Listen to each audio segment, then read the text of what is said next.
What are we doing? Well, babe, I thought it'd be nice if we take a trip to the south side of the river so I could show you medieval London's entertainment district. Ooh. I know, very interesting and hopefully very entertaining, but this is the south bank of the river. Bankside. In medieval times, it was known as the Liberty of the Clink, which is a very peculiar place, very interesting name. But it essentially meant that it was we're outside of the jurisdiction of the City of London, over there on the north side. Yep, and we are outside of the jurisdiction. Even though we're in Surrey, we're not in Surrey. We are in a 70-acre area making up the Liberty of the Clink, which has its own jurisdiction and, very importantly, its own rules. Oh. I know, and it's much like in your favourite play. Across the river in Jersey. Everything is legal in New Jersey. In New Jersey. Everything's legal in New Jersey. Other side Across of the river. Everything's legal here in the Liberty of the Clink. And things that are legal, I'm afraid to say, are prostitution, bear baiting. What's that? I'll explain later. Okay. And, well, going to the play. Going to the theatre, which sounds rather mundane, but that was actually banned in the City of London for a period of time. Why? Various reasons, which I'll explain later. Okay. So, but we have to keep the viewers watching. But yes, we're in the Liberty of the Clink. We're going to have a good time. Maybe not the same kind of good time that they had in medieval times. But it'll be good fun. But yeah, we'll just go along. I've got to show you a place that kind of links it all together and kicks it all off, all right? All right. Onwards and upwards. Well, this way. Forwards. Forwards.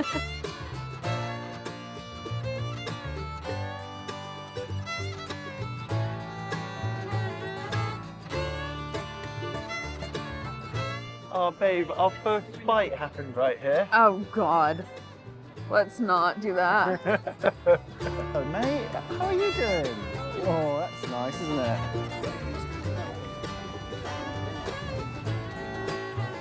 Wow, a broken piece of stone. Yeah. How exciting. It may not be exciting to you, baby, but it is very important. Let me explain. This is the final remnants of Winchester Palace, or the Palace of Winchester. This is the home of the bishops of Winchester. They were important because they owned the Liberty of the Clink. They had jurisdiction of this area. And do you know who the most important bishop of Winchester was? Nope. A chap called Henry of Blois. Blois. Blois. Blois. Blois. Blois. Okay. I do not speak French. Okay. I may be mispronouncing anything. I don't know how you would pronunciate this word. Pronounce. I can put it on the screen. Okay. I'll put it on the screen. It's that, all right? Henry of Blois. In 1161, Henry II gave Henry of Blois the power and the authority to license prostitution.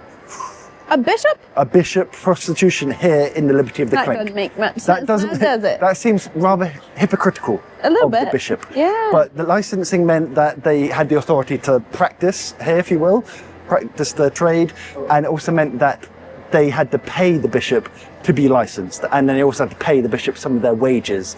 And for this, the ladies in this area became known as the Winchester Geese. Oh. That's what you'd call. Why Winchester? We're not there. We're not in Winchester. Very astute of you. We're not in Winchester. This was the London base of the bishops of Winchester. This is their townhouse, their manor, if you will. Bishops of Winchester were some of the most important ecclesiastical, if I can say that word, people in the land. Like after the Archbishops of Canterbury, Archbishops of York, bishops of Winchester. Right. They were big people, big cheeses. In Henry of Blois' day, there were 18 brothels, or they were called stew houses at the time. Stew houses. It's a weird name. Something to do with, like, there were also like maybe bath houses as well. You know, you bathe and then do other things. And there were maybe up to 1,000 ladies working here, Winchester Geese. Wow. So a lot. So the church made a lot of money from this, but they did try and sort of regulate it a little bit. Like they tried to sort of stop women becoming indebted to the owners of the brothels. So there wasn't like, you know, modern day slavery or medieval day slavery, if you will. But they had some terrible rules. One of the rules, girls were not allowed to have unpaid. What? But yeah, they weren't. So they weren't allowed to have lovers, basically. Oh my God. They'd be fined 20 shillings for that. They didn't want the girls to waste their time with not making money. Other things, girls weren't allowed to turn down any man with money, even if they were displaying signs of illness, and disease. So that's really bloody bad. Really big ooh. if a girl was found to be with a disease, that it was their fault and they had to pay a fine. Are you serious? Yeah, they had to pay a fine to the bishop and then they'd have to work more to pay back the money. Oh my God. I know. And if they couldn't pay the money, then they'd end up in the Clink, which is the prison. Yeah, bad. Oh. Yeah, real God. bad times. And some of the other things, they had to wear a particular garments of clothing to mark them out for their trade. Can you guess what that was?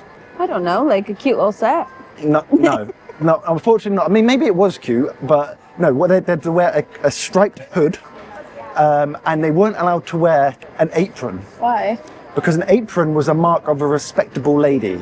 Right. So we must get you one of those. Yeah, we must get you an apron. You'd look very respectable. Otherwise, people might think you're a Winchester Goose. Hey. We don't want that. We do not want that for you or for us. But yeah, but do you want to know some of the treatments, some of the suggestions that the doctors had for the ladies to get rid of venereal disease and also to stop themselves getting pregnant? All right, what did they tell them? So they suggested that if you, after doing the deed, you should snort some pepper. Ow. Yeah, ow. You should walk down the stairs backwards. That's Because that just would help. stupid. That would just flush you out, I'm sure. They also suggested that you dip a feather into some vinegar and then tickle areas. Ow, that's gonna burn. Oh God. So yeah, these poor girls, they would do all these things, still probably catch things, and then have to pay a fine because they've caught it. Oh so God, real that's bad awful. times. And all from the church. All for the bishop, aka the biggest bloody pimp in history. Oh my God. Yeah, I mean, 50 Cent should really write a song about this guy. But yeah, and then to wrap things up, these poor women, they'd have to go through all of this, and even though they were licensed by the church to do all of this, they were not allowed to receive a Christian burial. They would be buried in unconsecrated ground, which meant that it was much harder for them to reach heaven. And they've actually found one of these grave sites, not far from here, a place called Crossbones. They found like 15,000 bodies in this grave, of mainly women and young children as well, because these women would have children, and they would also be buried in these unconsecrated grounds. So it's real exploitation and the plight of women throughout history, I'm afraid to say. Yeah, it is awful. We need to remember the Winchester Geese. Yeah. Where would you go after you've seen a lady? You might want to... Home? No. Keep partying. Keep partying. No, I'm going to take you to a beer garden. A beer garden? Sorry, I mean bear garden. What? We're going to take you to a garden. A big bear garden. A beer garden? Yes, let's go. This is the kind of history tour I'm talking about, baby. Let's go, baby.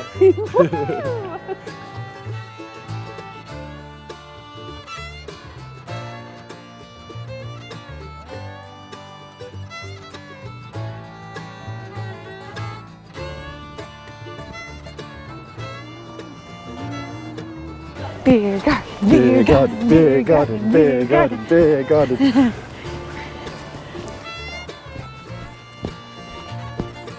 All right, babe, we're here. We're here at the bear garden. Fuck off. Yeah, it's not a beer garden. It's a bear garden. Well, it's a street named Bear Garden. But let me explain. It's very important. It's very important. It's very important. This is the site where we believe that the London's bear baiting stadium was built. What's bear baiting? Bear baiting. All right. It's just gruesome. It's a blood sport. It's where you take a bear. You know what that is. You have them in your country. Yes. And you would chain it to a post, and then you would set dogs upon the bear, and then you'd bet money on the outcome. Oh God. The dogs or the bear. Wow. Yeah.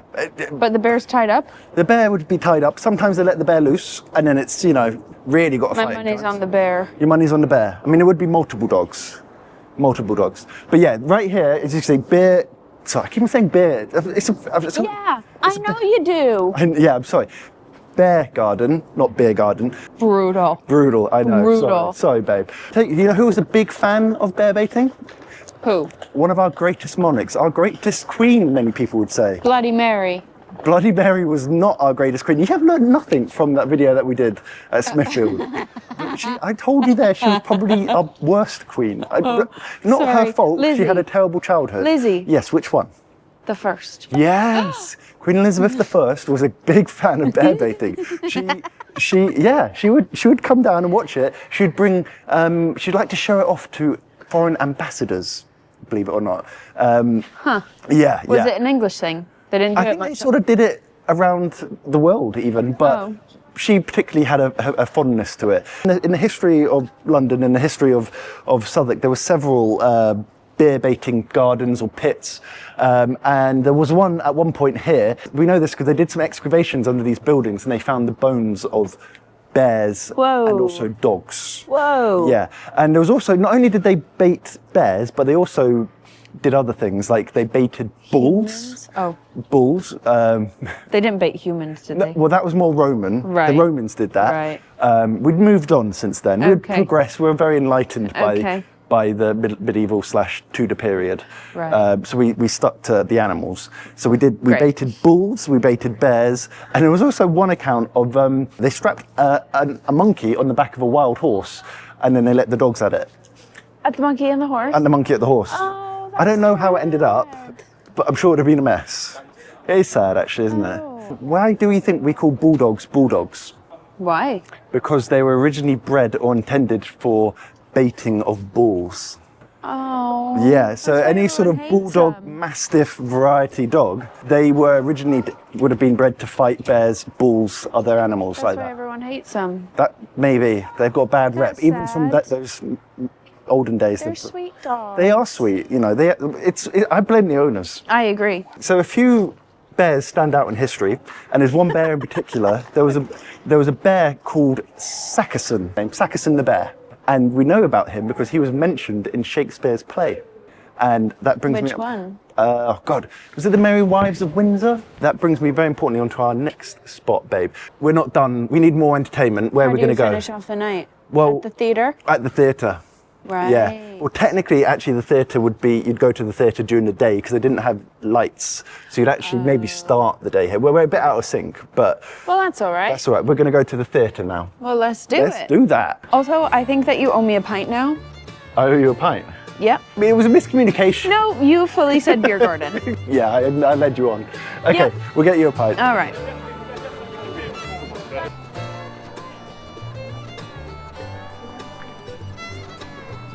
Hello, mate. The gendarmes, they would stop all the entertainment.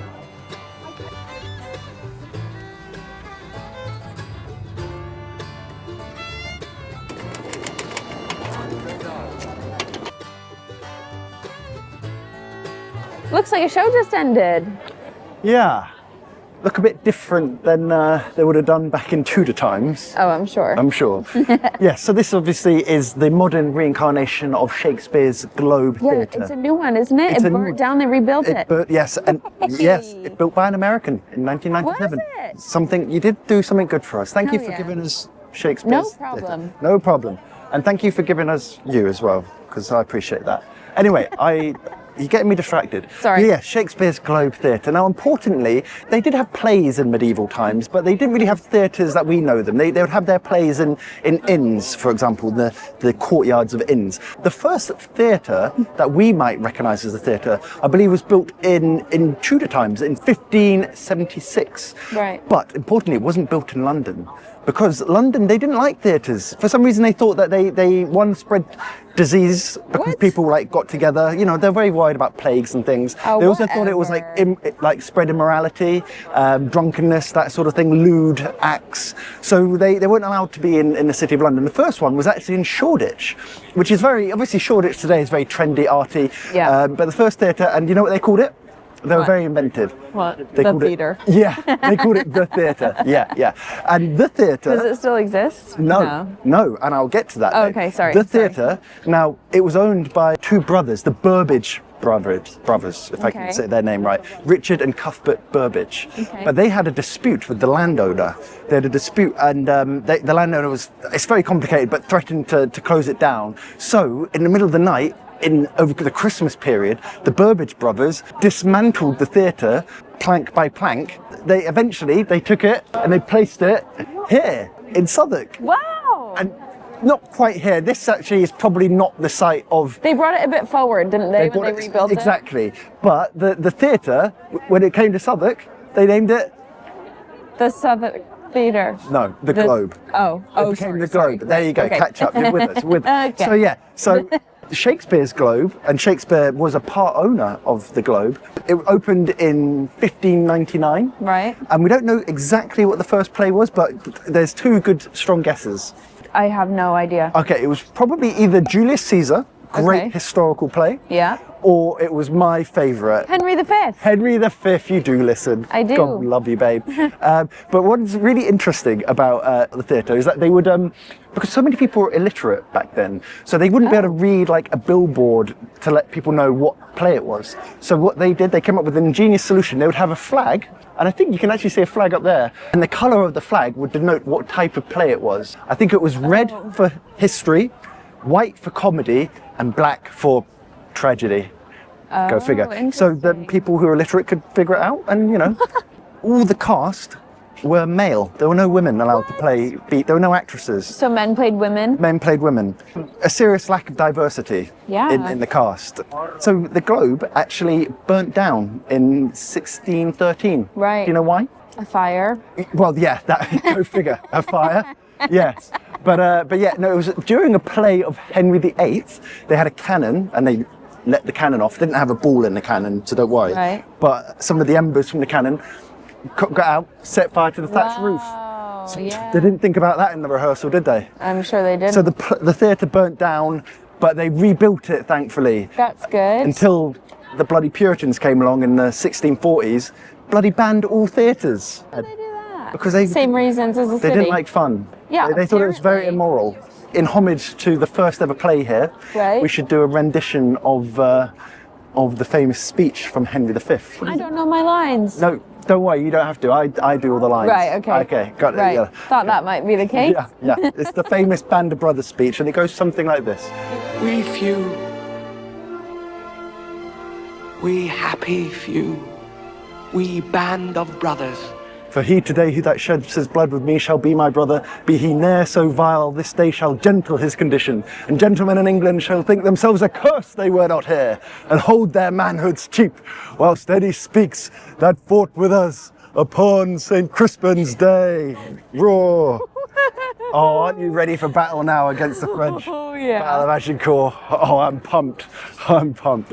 So yeah. Thanks for that. Yeah. Yeah. I think Shakespeare would be proud of me. What a day. What a day. What a day in the It entertainment was district. very entertaining, you Yeah. know. I actually listened You actually did. to a lot of it. Yeah. And you looked like you were engaged. I was. Yeah. I was. Yeah, very, and you learned, hopefully. But And yeah, hopefully we were entertaining hopefully as well. so. But yeah. If you found us, Ow. hopefully we were entertaining. And if you found us entertaining, Yeah. give us a subscribe, give us a like, and follow us on our journey. It is a journey. My journey of learning journey. London history. Oh gosh. Yeah. See And you next time. see it? Yeah. Oh, so close. What are you trying to say? Nothing. Then why are you talking? Okay.